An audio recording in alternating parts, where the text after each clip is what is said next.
Hi, good afternoon. My name is Joseph Saccharin, and I am so excited that you all are joining us today. I'm also really thrilled to have the opportunity to moderate this fantastic panel we have lined up for you. And incredibly grateful that this virtual audience has joined us from all across the country to discuss gun violence in America, a public health problem that I think is near and dear to so many of our hearts. I want to thank the Brady campaign and their incredible staff for organizing this. And as healthcare workers, we are thrilled to have a seat at this table. And as I think many of you know, we strongly believe that we have a central role to play in solving this complex problem. We're going to go through a quick round of introductions, and then I will frame the conversations before launching into this important dialogue with our panelists. I'll just tell you quickly about myself. I'm a trauma surgeon from Johns Hopkins, and I head up emergency general surgery at the hospital. But more importantly, I come to this conversation after having nearly been killed at the age of 17 when I was shot in the throat with a .38 caliber bullet. I think this unique perspective of being a survivor and now a surgeon caring for patients day in and day out has allowed me to relate to the patients I see every day, but has also pushed me to think beyond simply the operating room or the trauma center as we aim to tackle this complex health problem from a public health lens and approach. So it's a real honor to be with all of you. And I want to turn it to Dr. Serrani first to introduce himself. Thank you very much. It's good to be on this panel with my colleagues. My name is Babak Serrani. I am a professor of surgery and emergency medicine. I'm also the chief of trauma surgery at the George Washington University Hospital in Washington, D.C. My first job out following my training was at the University of Pennsylvania, where I was a young trauma surgeon. And what was striking to me back then, this is in the early 2000s, was the number of gun violence victims that I saw at Penn. Back then, we were averaging 1 to 2 gunshots per day, pretty much every day, solely at that one hospital. And since then, my experience with gun violence and treating firearm injured patients, unfortunately, has only grown to the point where I'm extremely comfortable now dealing with these types of patients. And I say that not to brag, but to point it out as something that we should all be ashamed of, I think, as a nation.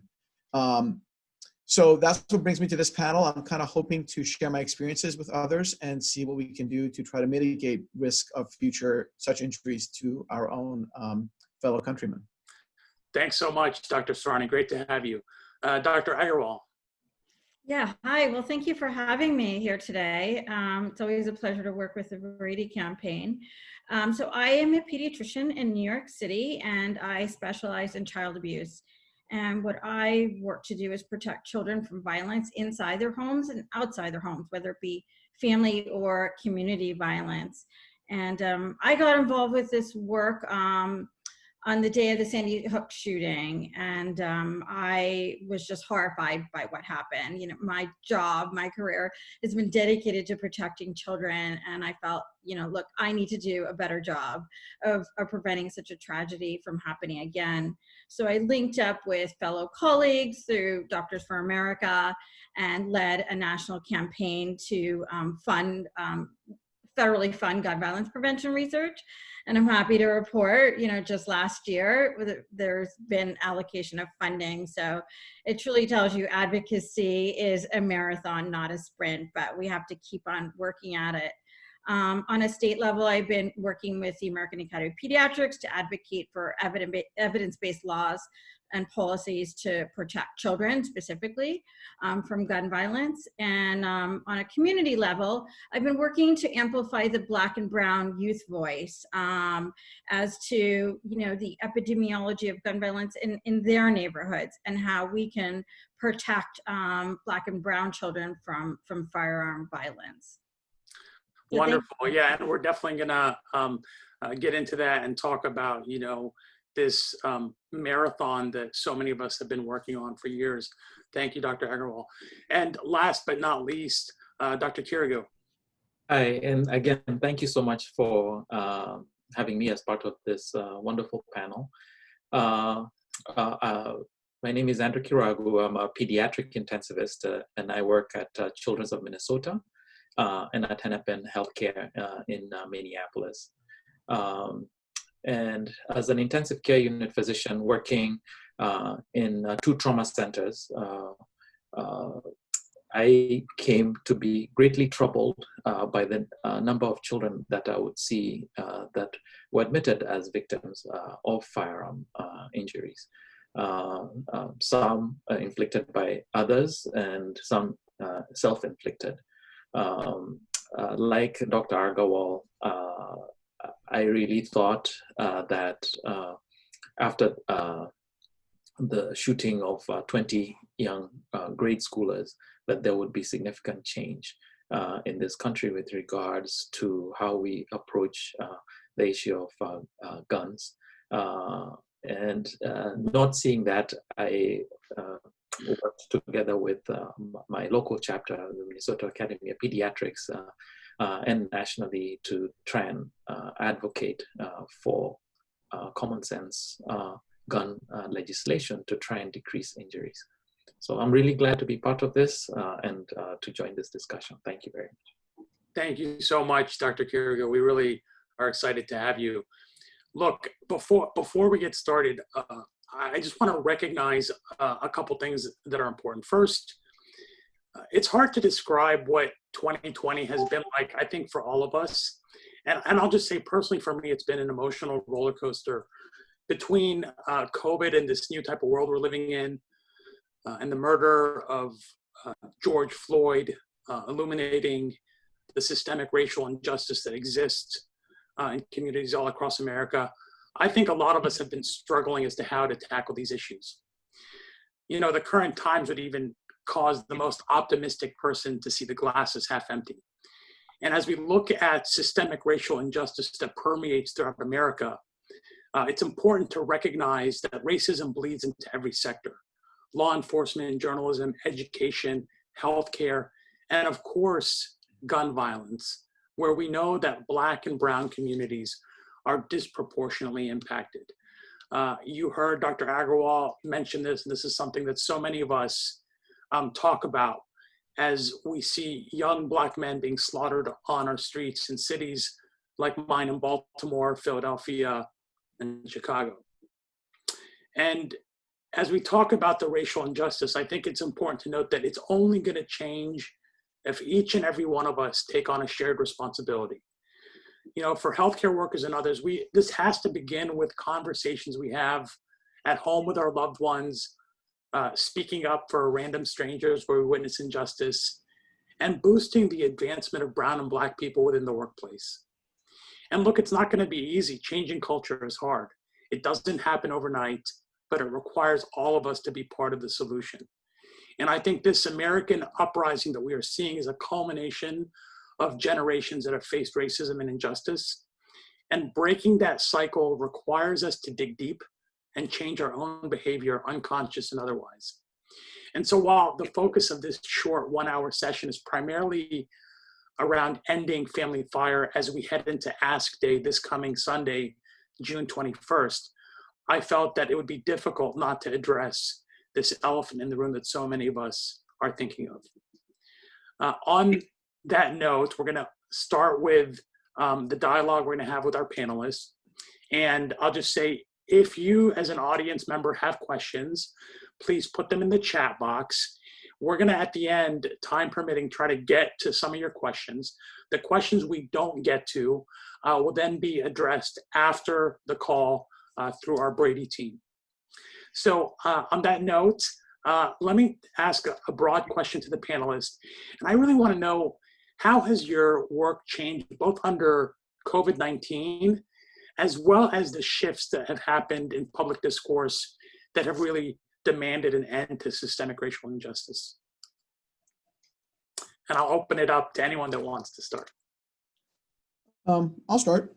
You know, in terms of the COVID-19, several very interesting things have happened, not just at George Washington, but in speaking with colleagues, I think I can generalize across most trauma centers throughout the nation. Firstly, we all saw a significant drop in the number of people we were seeing with injury as the COVID-19 pandemic really took hold in the United States starting in March, which is a good thing. We don't want to see people injured. And I think some of the social distancing and stay-at-home orders had a very good, maybe unintended effect of minimizing the risk that someone was going to be injured. So specifically speaking at George Washington, we saw about a, depending on which month, 25 or so % drop in the number of people who were coming to the trauma center injured. That is great. On the other hand, what you find, especially when you talk to the trauma centers in major metropolitan regions, is we have seen a substantial increase in the percentage of patients we are now seeing with gunshot wounds. So the total number of people injured dropped, but when you look at my numbers specifically at GW, in the month of March, my incidence of gunshot wounds went up from 5% to 18%. It quadrupled. In April, it went from 5% last year to 12% this year.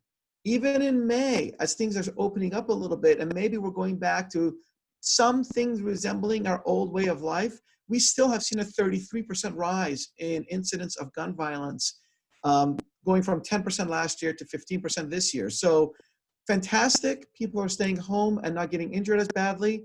Unfortunately, this narrative of you need to buy more weapons to protect yourself and to protect your family is simply false. What we have seen is an increase in the number of firearm-related injuries.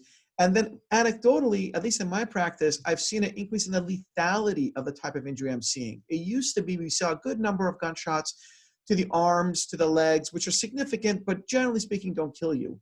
We are now, I just had a 71-year-old grandmother gunshot to the head because she was trying to break up a fight in one of the urban areas of Washington, D.C., came in dead, unfortunately. So that's my concern about the COVID-19 and how it has impacted. It actually has had a very negative effect on the incidence of gun violence and the lethality of the gun violence that we're seeing. That's fascinating, Dr. Serrani, and I know that this data is just being kind of collected and analyzed. It would be interesting to see what other, level one trauma centers across the country are also experiencing, and to see if this is, an isolated effect or a more global effect across the country, which I suspect it's the latter. But really, really fascinating, especially considering the entire drop in the number of trauma cases that you're seeing overall. Yeah, and it's interesting, to Dr. Serrani's point, we just actually reviewed some of this data at Hennepin Healthcare yesterday, comparing the number of patients admitted with firearm-related injuries in the previous, the 2017 to 2019 timeframe, and then this year. And it varied anywhere from in April where they were up 25%, but in March up, I think, over maybe 100% in the terms of the numbers of patients coming in. It's not clear why exactly. Like you say, these are things that still need to be studied and looked at. But it is concerning to see this significant increase. And I mean, life has changed significantly under COVID in some ways. In some ways, having to adjust to the new world of PPE, worrying about whether or not, and seeing actually healthcare providers being infected while caring for those with COVID, and including some who even die. To seeing some things kind of stay the same. It's all of us are really concerned, of course, about the significant disparities we see in the number of Black and brown people disproportionately dying from COVID. So in some ways, it's so sad. The structural disparities that lead to worse outcomes across other diseases seem to have essentially manifested again with COVID. Dr. Kirikou, can I just get you, because this is such an important point that you're making. Can I get you to expand a little bit about that, about the kind of the underlying, structural violence and racism that you're talking about that disproportionately affects brown and black communities? Because I think there may be some people that don't necessarily understand or are not familiar with some of those terms. I think, unfortunately, racism has been a part of the fabric of this country from even before its founding. From 401 years ago, when slaves were first brought to this country, we live in a society where essentially opportunity and value are assigned to someone based on the social interpretation of how someone looks. And so we live in a society essentially where, based on that, certain groups are advantaged over others. Traditionally, unfortunately, the black and brown people in this country have been disadvantaged. And even where changes have been made to laws to try and improve the lot of black and brown people in this country, there has been a systematic attempt to walk back those advances. And so you find in many communities where people, children who are black and brown growing up in environments that are impoverished, suffering daily from overt and covert racism. And of course, this then leading to what we see, this cycles of violence, this poorer outcomes, poor outcomes and disparities. I mean, there was recently, earlier this year, when they were looking at income disparities across the United States. Minnesota, which traditionally is known as a wonderful place to live, Minneapolis has been one of the leading best cities to live in. White families, on average, their average income is $83,000 a year in Minneapolis. For African Americans, it's $36,000. That's a significant disparity in income, and clearly would lead to more difficulties for African American families. Yeah, I want to bring in Dr. Agarwal into this conversation. I know you have, been a really strong voice around a lot of these issues. Thoughts from your perspective? Yeah, sure. During the COVID pandemic, we've seen a spike in community violence, and we're seeing that in New York City. And I've reached out to colleagues around the country to see if they're seeing the same, and they are. So I just want to echo what Dr. Sarani was saying, that other cities around the country are seeing the same spike. We're seeing, communities of color ravaged by COVID. Stress is high. There are more guns out there on the streets. People are looking to protect themselves. And we're also seeing children in these communities being exposed and getting caught in crossfire and being injured in these shootings. So meanwhile, this has been going on for a long time, like Dr. Corrado was saying. But I think one thing, the silver lining of the COVID pandemic, is that people are understanding what public health means, the value of public health, and gun violence is a public health issue with a racist element, and that we need to take a preventative approach to this and look at what's happening now and start instituting policies and practices that specifically protect urban children as well as suburban and rural children.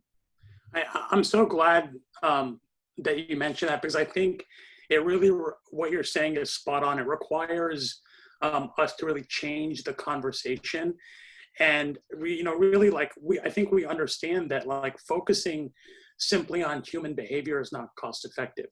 We have to focus on developing a system that makes it less likely that someone is injured.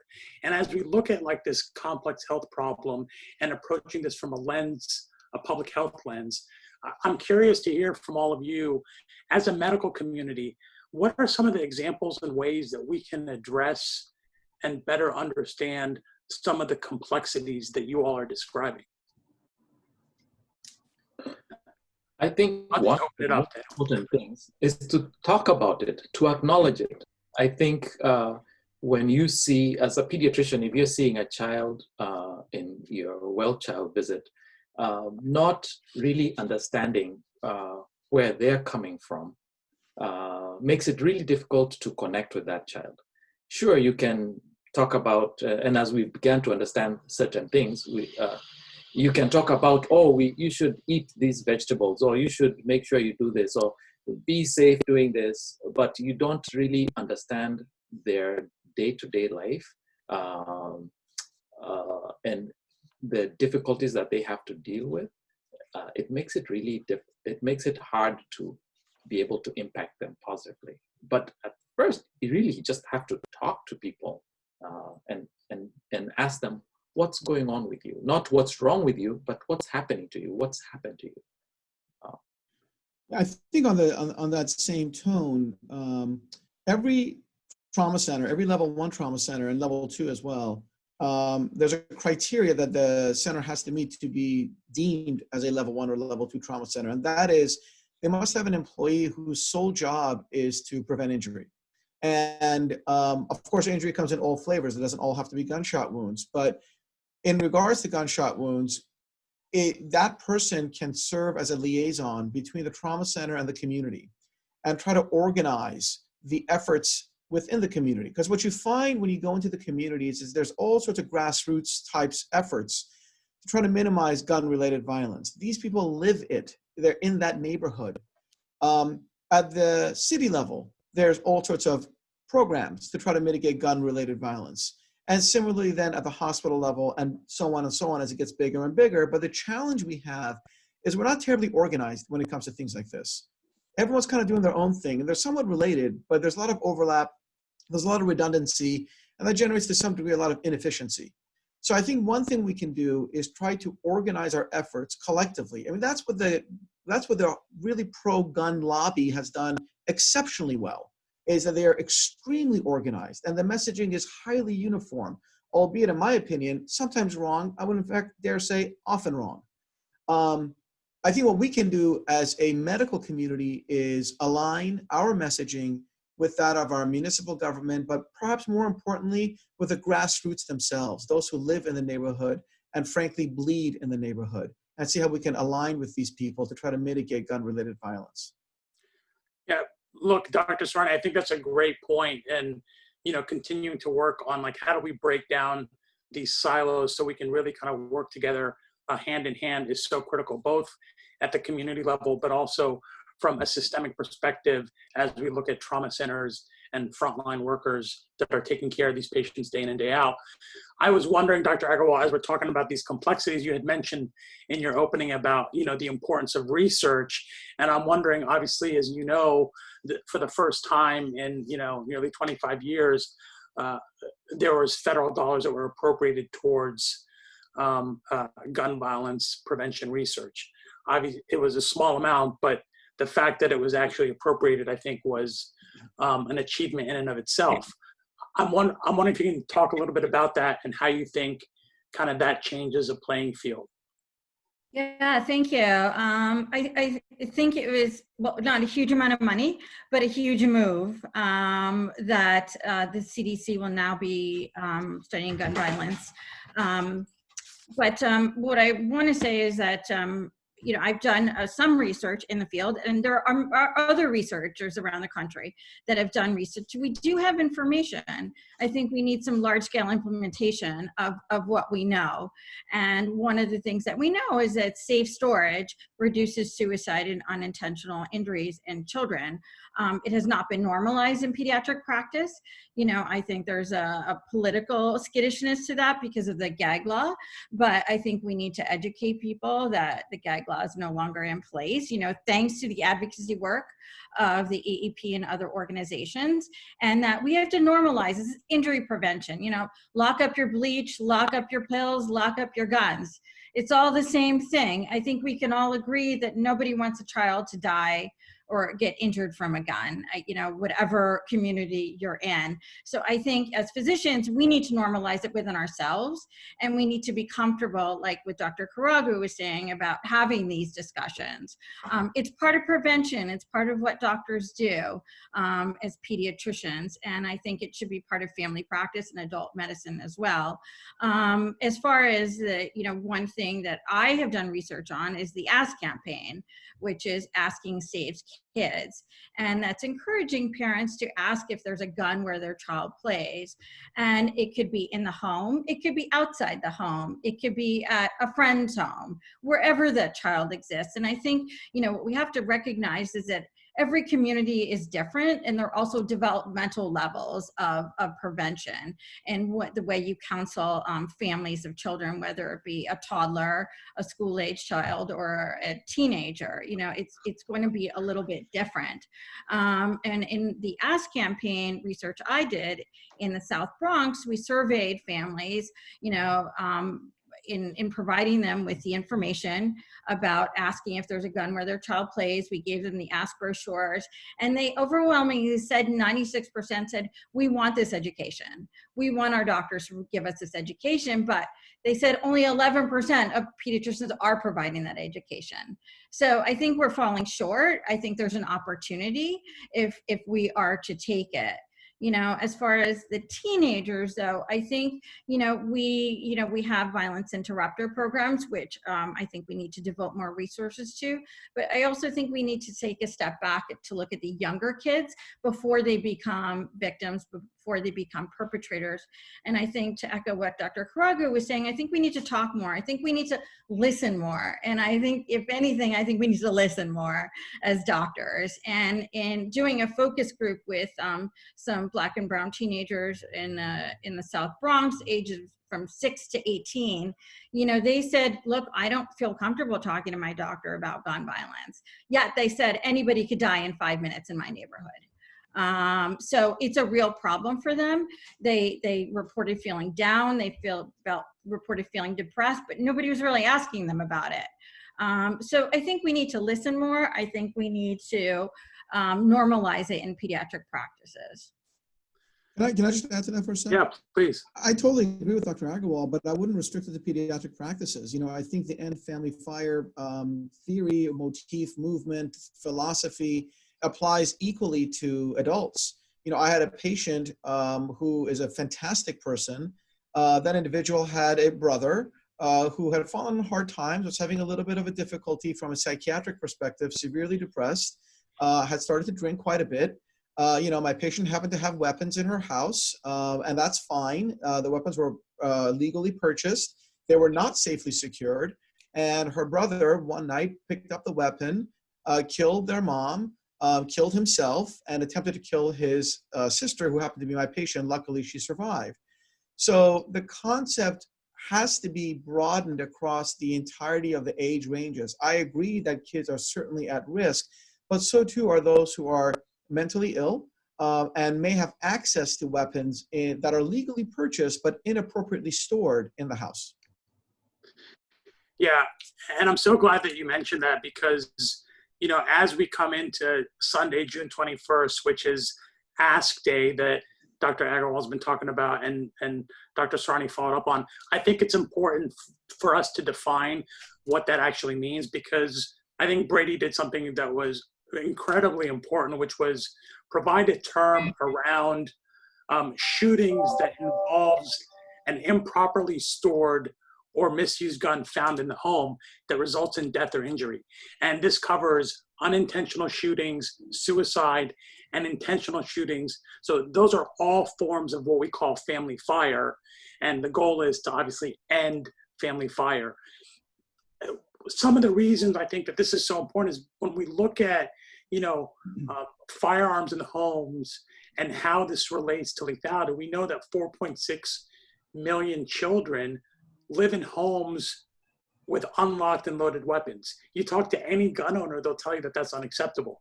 And we know that over 70% of those kids know actually where the gun is stored. So that's a problem in and of itself. But then the other piece, and this has been recently, being discussed, is the suicide piece. we know that access to guns in the home increases the risk of suicide by 300%. And suicide is so important, and I think something that often kind of gets pushed to the side. But the reality is that 2/3 of gun deaths are from suicide.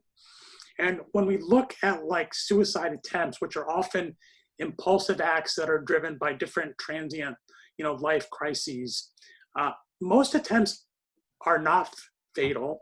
And most people who attempt suicide do not go on to die in a future suicide attempt. But whether the suicide attempt is fatal depends highly on the lethality of the method that's used. And we know that is very pertinent around firearms. So there was this great paper around this that really looked at the research that's consistently identified firearm availability and that increased risk for suicide. It was published in the New England Journal of Medicine, June 4th, 2020, by Dr. Winton and colleagues.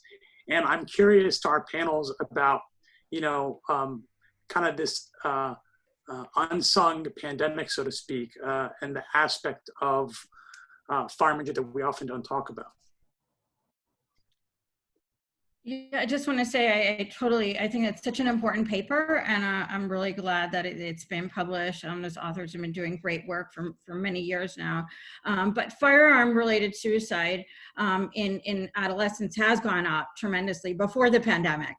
And now we've had more gun sales during the pandemic, and more stress and more mental health problems. So it's a recipe for disaster. So I think it's so important that we recognize mental health problems and we screen for firearms in those homes. That's a practice that I have, that whenever I have I routinely screen for suicide in my adolescent patients, and I routinely screen for firearms in those homes.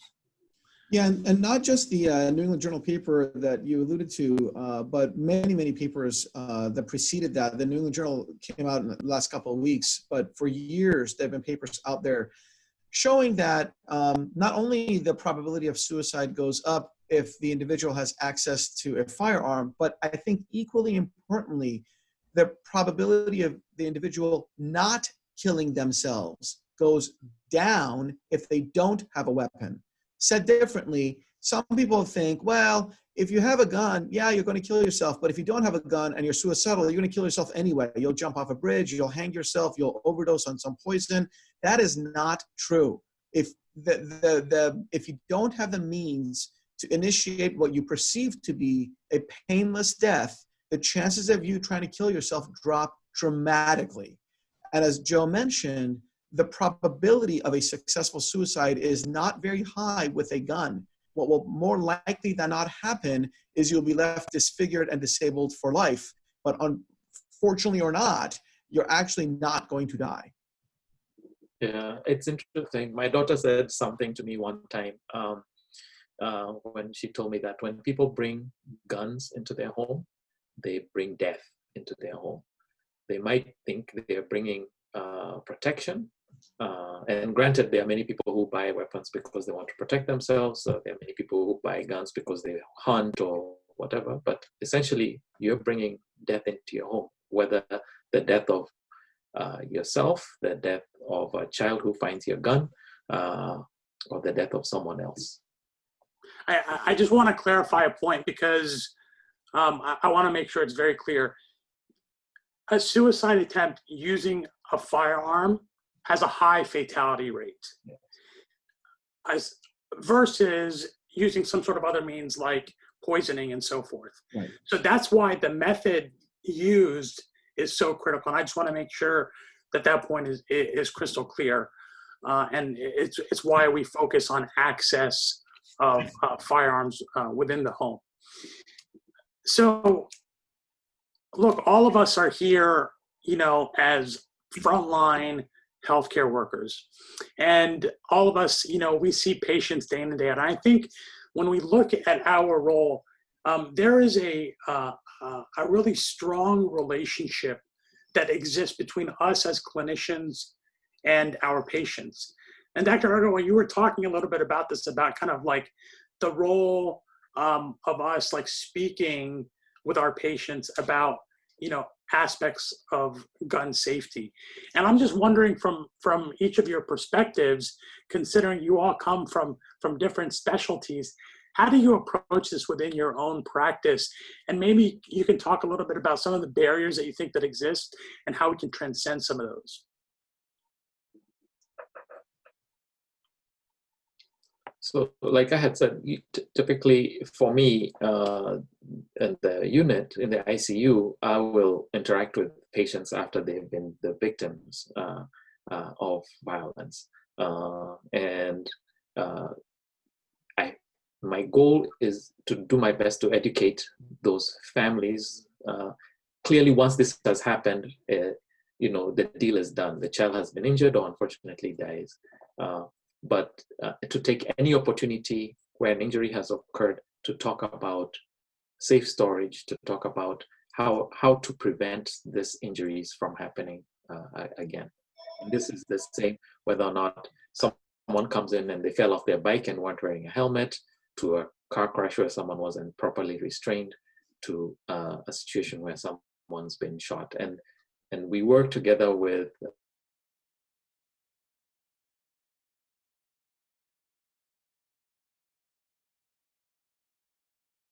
from adolescents to young adulthood who've been injured by firearm to prevent this from happening again. Yeah.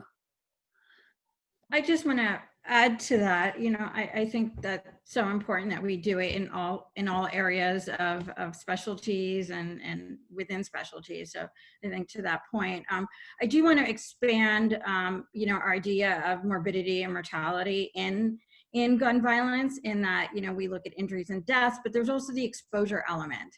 And we have children who, in urban communities and probably in other communities that we don't know about, but that are exposed to guns and gun violence on a daily basis. And while it's the norm, it still causes trauma. It still causes most likely toxic stress, and it causes, perhaps increased victimization and perpetration as they get older. So I think we need to expand our idea of what gun morbidity and mortality in gun violence in children to exposure as well, and look for exposure. Yeah, that's actually accurate. We recently had a patient a handful of years ago who was very young, in his mid-teens, and was extremely severely shot. Cardiac arrested a couple of times, but thank God he was able to survive, and survived very well. To this day, when I see this individual and we talk about that injury, he cries. I mean, he just overtly will cry. When we had a get-together for him to celebrate his survival, he cried so much he literally couldn't speak. His father had to speak on his behalf. To say that this child, this teenager, has been emotionally scarred would be the biggest understatement ever. He will carry that scar with him for life. How will that manifest in his future? How will it impact his rapport with the other individuals? Because he went right back to the same neighborhood. There's more to being shot than the physical scars, and the mental scars may ultimately be more weighty than the physical ones. What we have tried to do is organize a group of our trauma survivors using the Trauma Survivors Network, which is a nationwide movement of trauma centers, to try to bring together people who are injured, not just via gun violence, but via any mechanism, and try to initiate some peer-to-peer counseling.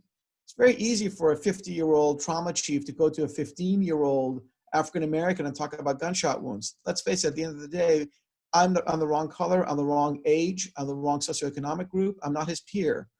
But it's easier for me to find someone who is his peer and utilize that individual's experiences to try to impact the chances that someone in their own socioeconomic group, in their own ethnicity, will be injured again. So we've tried to find and solicit champions that we put back into the field with whom we have very close relations, and use them as our spokespeople about the dangers of firearms. And it's important to realize what impact one's constant exposure to violence, what impact that has on people's psychology, whether or not you're the victim of the violent act or not, but you're constantly exposed to violence.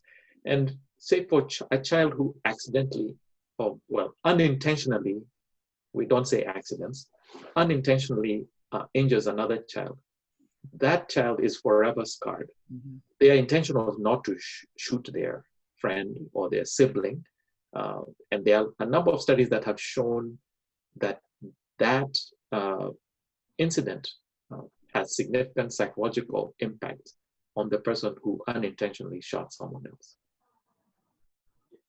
Yeah, I think this is such a rich dialogue, and just a couple of reflections. I'm so glad that you caught yourself and you said unintentional. I think that's like my pet peeve when I hear someone say accident. And for those listening, the reason is because referring to these unintentional injuries as accidents implies that they're not preventable, and we know that they are. So words matter. The other piece, I think what Dr. Agarwal mentioned and Dr. Sarni kind of really then built upon, there's a term for that. It's adverse childhood experiences. And that's a term that I think people are starting to become more familiar with. The CDC last year published an incredible compendium on this. And what was fascinating to me is that when you look at the chronic sequela that happen from these early experiences, it is significant, including, things like hypertension and all sorts of different manifestations that you would never expect. So there are real, I think, both physical and psychological consequences that happen when our young people, the next generation, are exposed to these, severely traumatic experiences throughout their community. And then kind of the last piece was about like us as healthcare workers talking to our patients. It's interesting, we're working a lot on this. In fact, we're working with the Brady campaign to really kind of develop some data-driven research around how best to approach some of these conversations. And one of the things that I've personally noticed is when you look at clinicians across the country, depending upon how you were raised, whether you were raised with a gun in the home or not, or your geographic location, your comfort level in discussing firearm safety with your patient is going to be different. And so then the question that I think we all need to pose to ourselves and to each other is, how do we elevate that level of knowledge where we as clinicians can objectively talk about this issue in a way that's non-judgmental and a way that allows us to save lives? And that's something that continues to kind of something that I think about quite a bit, actually, and really developing, toolkits and different resources to make it easy for really busy people to make a difference. It's important to educate oneself about what a firearm looks like, what it is, because clearly, if you're a pediatrician speaking to the family of avid hunters, they will recognize that you don't know what the hell you're talking about. You haven't taken time to educate yourself, and then you lose that therapeutic relationship. But even recognizing in yourself that, and being honest and saying, yes, I want you to educate me. My goal is to also encourage you to keep your child safe, so that it's a partnership. But taking time to learn about weapons and firearms and being able to then speak, at least with some modicum of knowledge, I think is very important. I want to add to that. I think that's so important that we are knowledgeable, and we ask people to safely store their guns, but how do you do that? And where do you obtain these locking devices, and what works, right? What works? Is it a trigger lock? Is it a lock box? These things are important, that if we are going to do, if we're going to effectively counsel families. So I can tell you the University of Michigan has a great video on guns, on firearms, and, the locking devices, which I think is super helpful. On my end, I actually went to a gun show in New Hampshire and, said I was interested in buying a gun, and I learned a lot about firearms, and I also learned that there are a lot of people interested in safe storage. I think we need to meet people where they are and learn about gun owners. I think that last point is critical. You have to meet people where they are. And I think as a medical profession, if you stand up and say to your patient, you should just get rid of all your guns because guns are bad. It's that simple.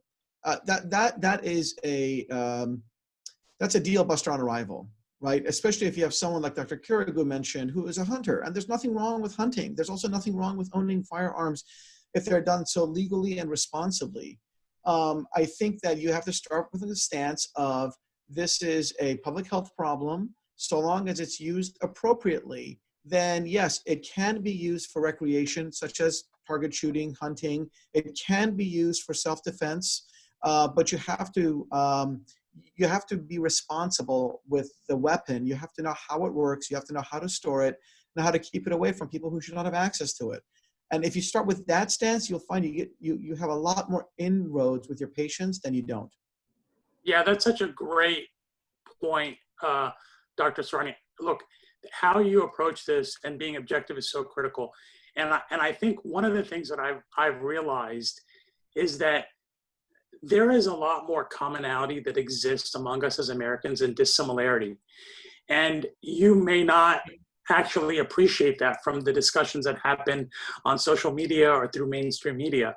But I think like all of us here that have been around the country talking about this issue, I am most fascinated by, going to places like Kansas or Waco or Oklahoma and talking about these issues where there's a high proportion of gun owners and having gun owners come up and say, you know what, Joe, actually, we agree with like the majority of what you're saying. And it's that responsible gun ownership, that's the place that we're trying to get. So I think being able to dispel, kind of those false narratives of we're trying to get rid of guns, that's not the objective. The objective is responsible, legal, safe gun ownership in order to minimize injury and death in communities all across America, which happen every day. I just wanted to add to that the language and the messaging that we use matters, I think, in meeting people where they are. And, I think gun control is out there. And, within medicine, we don't use control for anything. It's always about safety. It's about injury prevention. So the analogy I use, it's not gun control, it's gun safety, just like it's not car control or highway control, it's highway safety and car safety. We're not saying to get rid of guns. We're just all saying make it safer, just like we do with cars and safe sleep and all of these other successes in public health. And we can do the same thing for gun safety as well. Yeah, it's a great point. I know we only have about 10 minutes left, and I think it's really important to try to get to some of the questions that people are asking because they're really good and thoughtful questions. So the first one I'm going to ask is directed towards Dr. Sarani. And this person is asking, you mentioned the liaison between the trauma center and the community to help reduce gun violence. So how do you actually fund that? How do you convince city officials, hospital administration, or public health agencies to fund these important types of positions? And then how do you get it prioritized? Considering that, you started your own, really, built up the trauma center at GW and been so integral, I'm sure you have a lot of incredible thoughts around those lines. Well, thank you for the kind words. The last two sentences are factually incorrect, but I appreciate them nonetheless. That's a great question. That's a great question because it gets to what can be done when reasonable legislation is passed. So as I mentioned, this is a criterion for becoming a level 1 trauma center. If you don't have a fully paid for protected position whose sole job is injury prevention, you cannot be a level 1 trauma center. It's that simple. Who said so? The American College of Surgeons, which is the body that writes the regulations surrounding what it takes to be a trauma center, said so. So the hospital has to do it if they want to be a trauma center because those are the rules. And so the money comes from the hospital. This goes to show you that if we could take that type of approach, kind of what Dr. Agarwal mentioned, a safety approach, and legislate it and then say, look, in order to do this, you must do that because that's the way it is, a lot could change and funding would be allocated. So that's kind of my answer to the question. We get the funding from the hospital because we have to, because the hospital has made a conscious decision. It wants to be in the trauma game, and this is what it takes to be in the trauma game. Really cool. And Dr. Agarwal, it's totally okay. Sorry about that. Background, it's beautiful. And actually, the next question is for you. So they're talking about the research that you mentioned, and this person is asking, do you have secondary data available that some of us in the community could use to further the research process? And as a social science researcher, they feel like they could add that lens to your kind of medical, clinical based research. And so what type of data sets may be out there that you're aware of that they could access? Well, I think Finkelhor has the biggest data sets, the National Survey on Youth Violence. I often reference his data, and I use his questions in my surveys, but some of his questions lump all the weapons together. Have you ever, been exposed to any assault by a knife, a gun, etc.? So I extracted those questions just for firearms. So I think those are good data sets to look at, and there's been a sequence of those surveys, so that's been helpful. I think there's a room for qualitative data though as well, and I could tell you that I learned so much from that one focus group I did with some teens, and I would encourage all of us to go on a listening tour in our communities and go and meet with, whether it be teenagers, mothers, whatever your group is, and ask them, what do you think are the problems and solutions to gun violence in this community? And like Dr. Sarani said, we need to work with the community. I think we need to leave the hospital and go out into the community, basically. Yeah. I think that's a great point. And I think also as we look at some of these different data sets, one of the things that has become really kind of apparent to me, two big things. The first is I think part of the crux of this question really gets at what a lot of us have been trying to do, which is try to ensure that the teams that we're working with are multidisciplinary, and the value that it brings to the table of having, in this case, a social science researcher or a qualitative researcher and so forth. And that value is so critical to really allowing us to look at this problem in different ways that we might have not done otherwise. But I think there's also a lot of gaps that exist. And we talk a lot about, deaths and the injuries that we're seeing, but I think it's pretty clear that we're not capturing all non-fatal injuries. And, the estimate right now is for every fatal injury, we have about 2 to 3 non-fatal injuries. But there are, numerous institutes and states that, depending upon, where you live or the type of health system you're a part of, you may have someone that comes in to your emergency department that gets treated, say, for a flesh wound and discharged and never captured. Some places are capturing it, some are not. And that population, to me, is an area that needs so much work, because we know that the recidivism rate, so the rate of coming actually back to the hospital, either injured again or dead, can be as high as 50% in some communities. And so really being able to capture those individuals and intervene on it, I think is an area, as we talk about funding and thinking about how to close some of those gaps, we should focus on. Any thoughts from Dr. Sarani or Dr. Corrado before we go to our last question? Good. Okay, so the last question is from a primary care pediatrician. And so this person is asking that in their estimation, they're finding that only a small percent of their patients are having guns in the home. And they're not sure if they're just not capturing the other ones. And they feel pretty comfortable speaking to these patients. So is there any data on what percent of parents answer truthfully to that question as to whether or not there are guns in the home? Well, the key word there is truthfully. I'm not sure if as a medical discipline, We know what the truthful answer is to any question we ask, whether it's sexual history or firearm ownership or smoking or drinking or anything for that matter. I think we take our patients at their face value, and I think it goes back to what Dr. Agarwal says, you meet them where they are. When they're ready to speak, they will. And if they're not ready to speak, haranguing them and banging away with the same question 100 different times probably doesn't buy you a whole lot. I just want to add, oh, sorry, go ahead, Andrew. Dr. Agarwal, go ahead. I just want to say that one of the problems is we don't know how many firearms are out there to begin with. So we don't have the baseline data. So that's a variable, right? If we don't know that if somebody bought a gun that it's registered to this home, like cars are registered to certain owners. So we don't have that baseline data. So that's a problem. And also, when I did my research, I advise asking if there's a gun wherever their child is. So not just in their home. Now we're having kids that are worried about getting shot in their schools, on the way to school, their theaters, it's outside the home as well.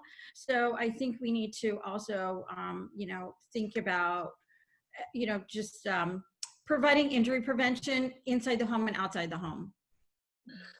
Yeah, and I want to applaud the pediatrician who is comfortable and is at least asking her patients' families about whether or not there's a weapon in the home. And while we might not know the incidence of how many people might not be truthful about whether or not they own a home,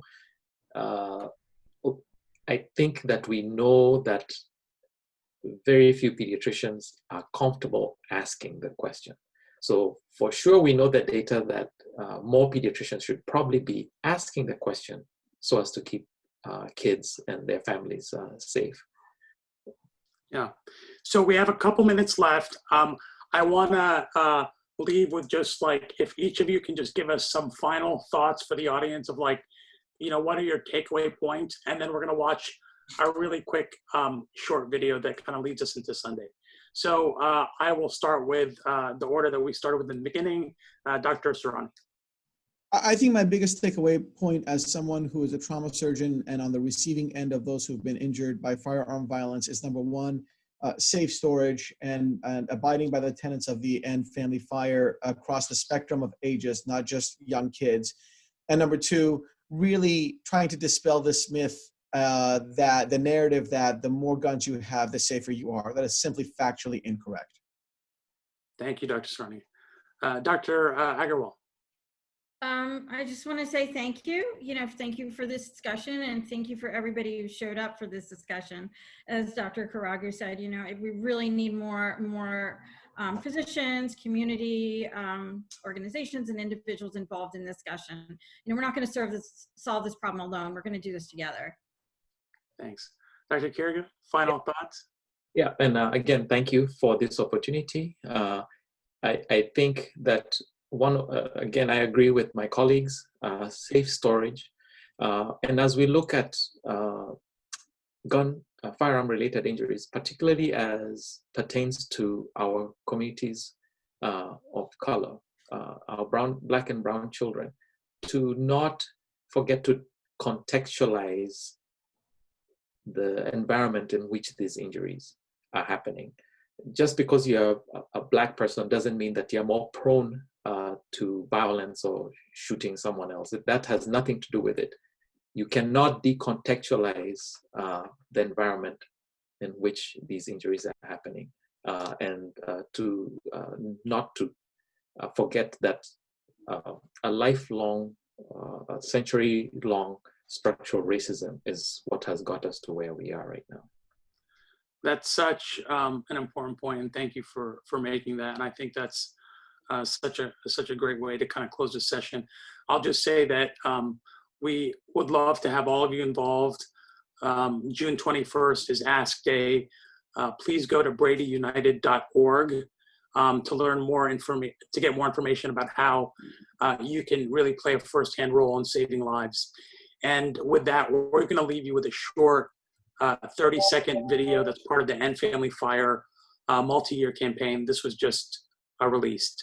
Thank you so much for joining us.